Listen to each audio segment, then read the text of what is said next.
Royal Sushi Izakaya is a passion project. Under one roof, you have a boisterous izakaya with some great food.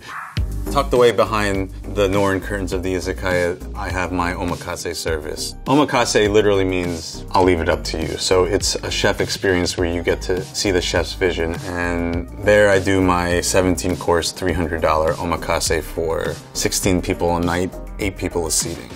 Every chef's dream is to have both things, right? You want a fun, loud, volume-packed place. In the same space, I have my very serious chef tasting meal where I get to make the food I want. You know, I get to control everything. And that's, I think, a chef's dream to have both.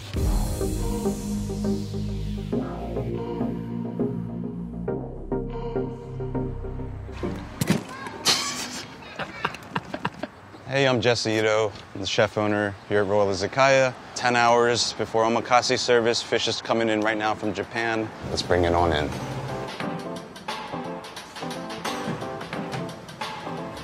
This is Nobu. He's the owner of Yama Seafood. He distributes to some of the best Japanese restaurants in the area. This was caught on Sunday in Japan, packed on Monday in Toyosu, brought on the airport, and then it arrived last night at JFK. A few hours later, brought it over to you.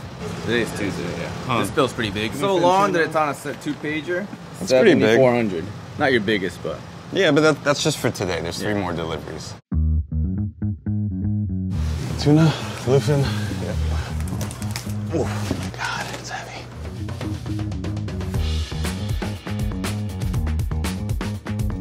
It's 9 o'clock. Fish just got dropped. You can't stay on the ice too long, otherwise it damages the fish. I have to get it out, cleaned, gutted, scaled, prepared. Some's gonna go in the dry ager, some's gonna go in the walk-in. A lot of it will be used for tonight's service.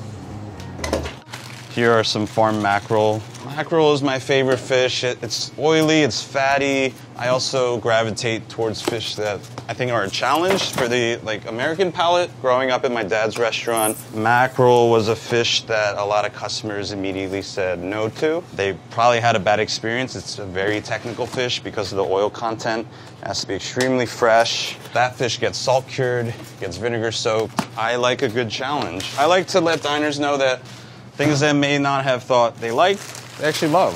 This is the kue, Japanese long-toothed grouper. This one's gonna get aged for at least a week. You can kind of see it's already in rigor. You gotta handle with care because this could easily just mess up your whole day. So what they've done here, this little chop, and you see there's a little hole here. This is the ikejime process. That's a Japanese technique. They stick a metal rod down the spine to kill the nerves. Keeps the fish from decomposing so quickly. You can tell an immediate difference when you work with a fish that's ikejime and one that's not. The flesh kind of tears a bit for the ones that have not been processed that way, whereas this one, if I were to cut into it today, it's just so pristine, it's so tight.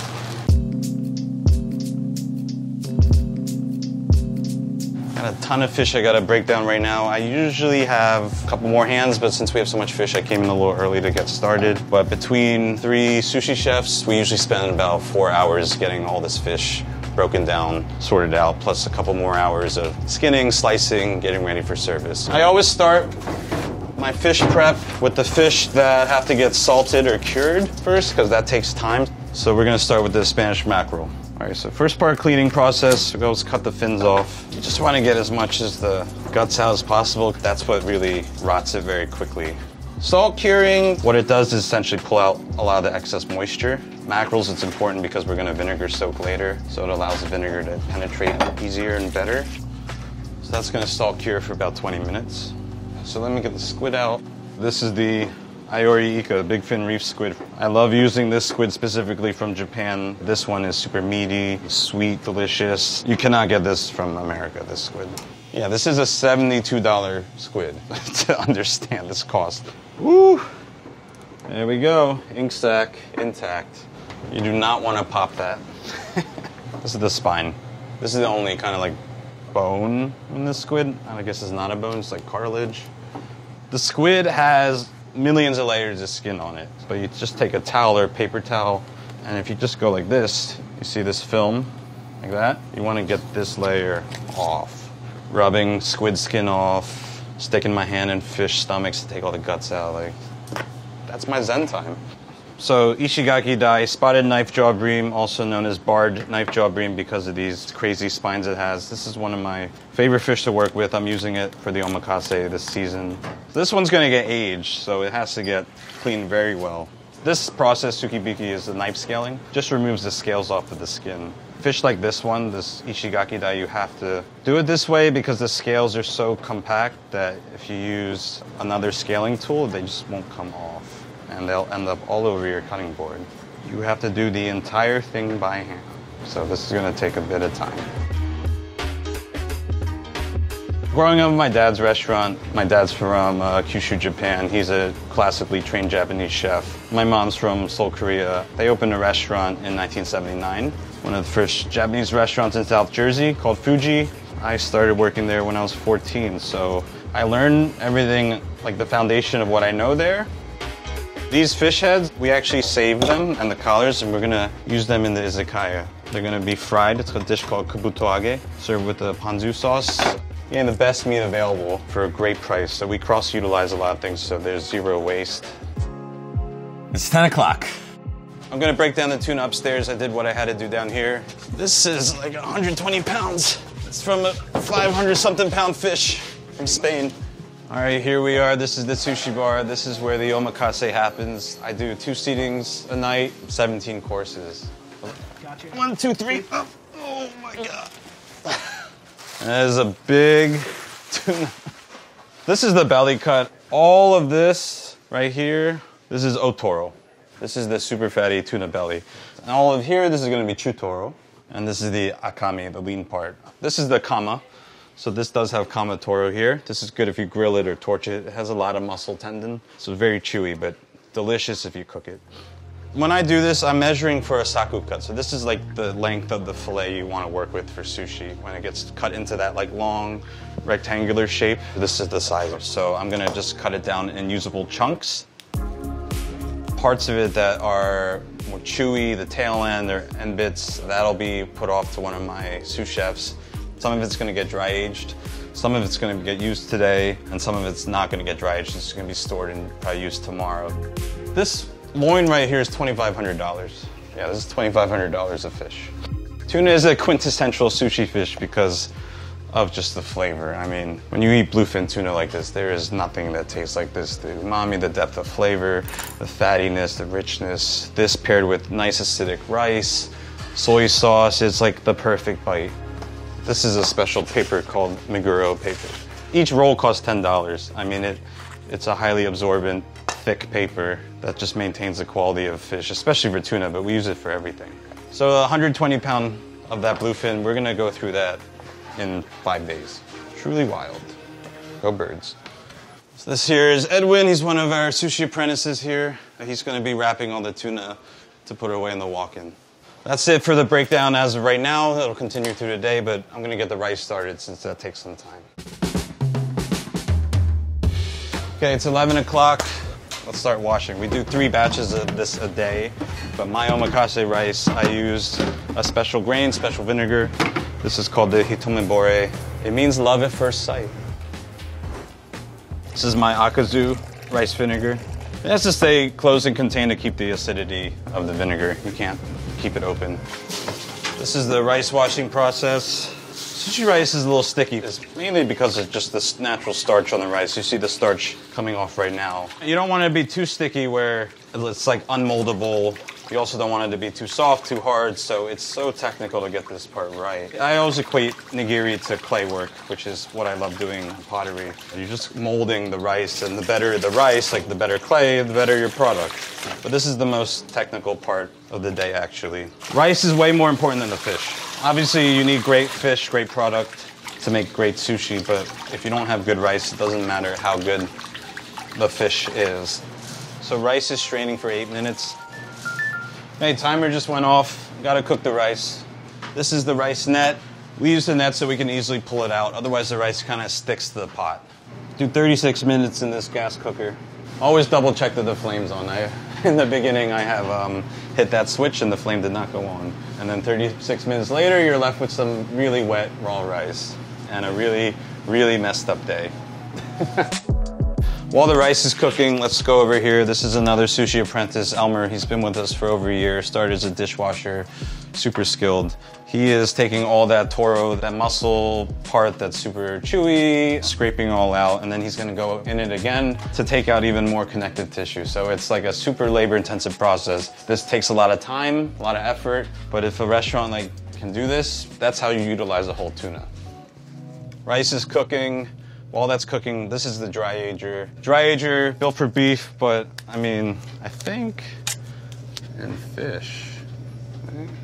Dry aging, what it does is it concentrates the flavor. This is the kue. You saw one of these earlier, so you can kind of see how it's completely dried out, leathered out. This is the ichigaki dai. The way we cut it, we retain the fillet we're going to use later. So looks like I'm like the fish Hannibal Lecter in a way, right? This is the aged bluefin tuna. Beautiful piece. So we're going to use this tonight. I'm going to cut into it. Got 15 minutes till the rice is done, and I'm going to have to do the sharizu, so let's break this down. This is not every day that I use aged tuna. I just started incorporating it. It's very different than beef. There's no fungus or mold that you're trying to build up. That doesn't form on here and you don't want it. I mean, this is gonna be eaten raw. Coming through, rice, if you're here.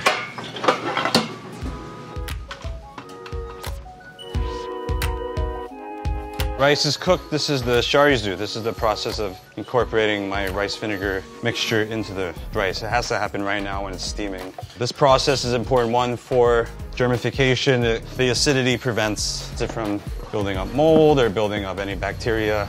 The other process is it encapsulates every grain of rice and it protects the flavor and it makes it super malleable. So this thing, the hangiri, is made of Japanese cypress wood, super resistant to rot, warping, mold. It doesn't have so much of a fragrance, so it's great to do rice in it. This thing itself, the size, is like $500-600. So these things you try to keep for years. What a lot of people don't know about sushi is sushi actually means sour rice. So originally, before nigiri sushi became a thing where it's press molded, but I do it at omakase, sushi was a fermented fish. They took fish, they took rice, salt, vinegar, and they essentially barreled it up for years. And the lactofermentation from the rice would ferment the fish, and then they would grill it later. So we're gonna let this sit for about 10 minutes, air out, flip it, then put it in the warmer. All right, 1 o'clock. Still a lot to do, but caviar should be here any minute. Oh, Gary, yeah. What's going on? Got the goods? I brought you some of the delicious caviar. We got the premium Massatra from Italy. Very nice texture. We're gonna use these in the next 5 days between omakase and izakaya. So on any given piece, you're probably gonna get like that much caviar. I don't believe in I hate it when you get like 2 grains and I'm like, what is that? So. Amazing. It's perfect. Thanks. Like always.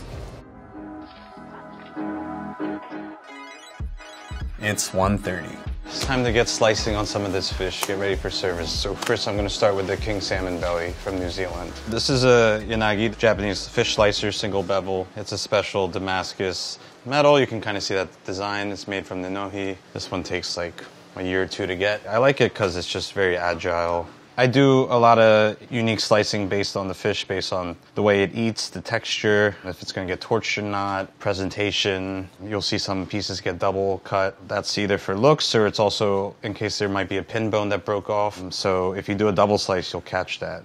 Also just looks so pretty. I'll say omakase sushi is just raw fish. That's why you got to make it look pretty. It's only 8 seats. It's only 16 seats a night. It's only one of me.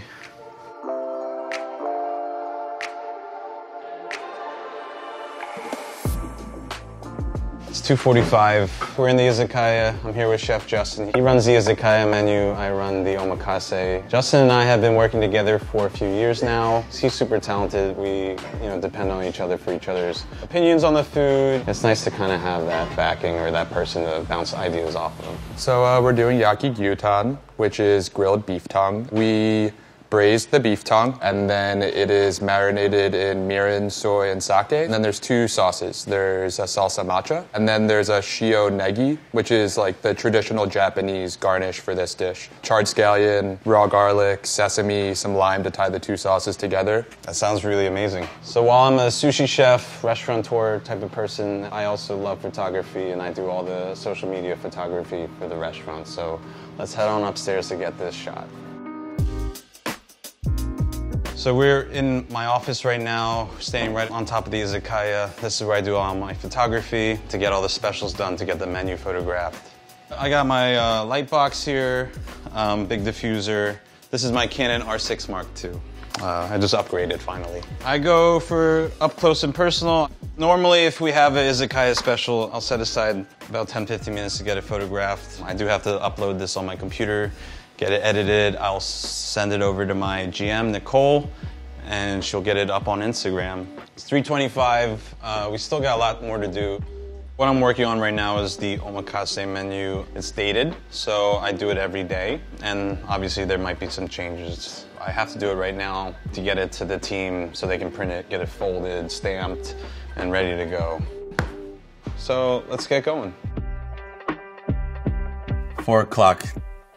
Let's pop into the kitchen. This is my father, Masaharu Ito. He's from Japan. He taught me everything I know. Sushi master making the tamagoyaki for tonight. This is a very technical thing. He's way better than me. Not exactly. I think he's doing very well. I think a couple more years to come, his prime time will come. He has to think about what he's gonna do rest of life. But I'm very happy right now. Working with my dad in this context is much easier. You know, back in the day when he was teaching me, I was a resentful, young, cocky kid.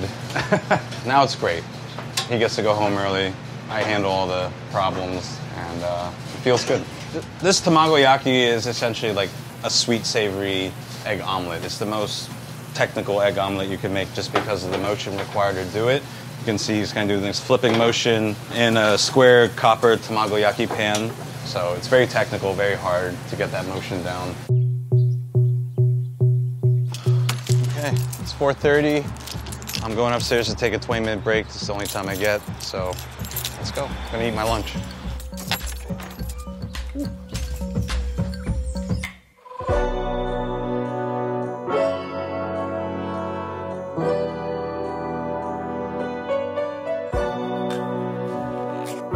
Okay, 5 o'clock. Got my break, ready to do final prep. We got an hour to go, 30 minutes till pre-shift. So I just have a couple of things I still have to cut. I got the squid, I got the live scallop, botanebi, the shrimp. Been doing this for a long time, but there is a lot of pressure to execute.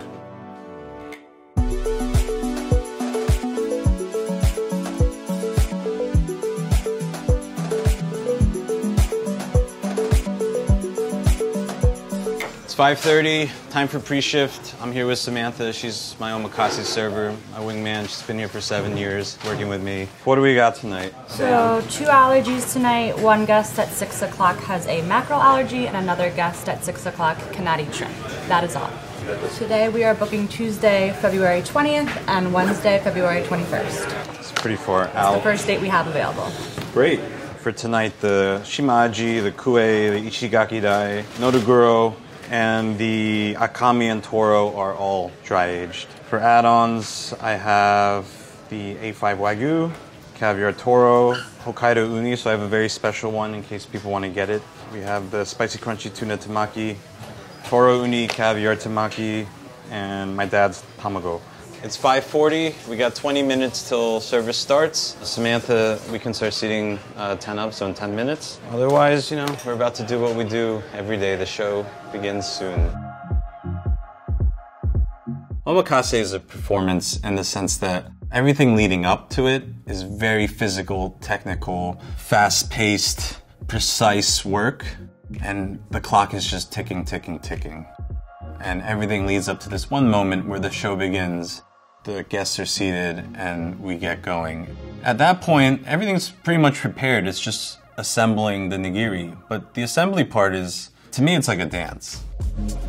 Kumamoto oyster with toro tartare to start. You can use your hands, make sure you do one bite. Okay? It's all best eaten in 30 seconds. The omakase is also a performance in the sense that I am directly engaging with all my customers. I am live for them, and if there's any type of emotion in the day or any type of thing that's on my mind, I have to clear that and I have to be ready. This is the katsuo tataki, Charred Japanese bonito. These people have waited months to get in to experience this with me. They're paying a lot of money, and it's important to make sure that energy-wise and personality-wise, I'm there too to be with them. I want it to be a great experience, and part of what makes omakase great is you are right there with the chef, who you're watching them make every piece. They can explain to you what's going on. You guys see the process, and they can explain to you the best way to eat it in their mind, and that's a very special connection.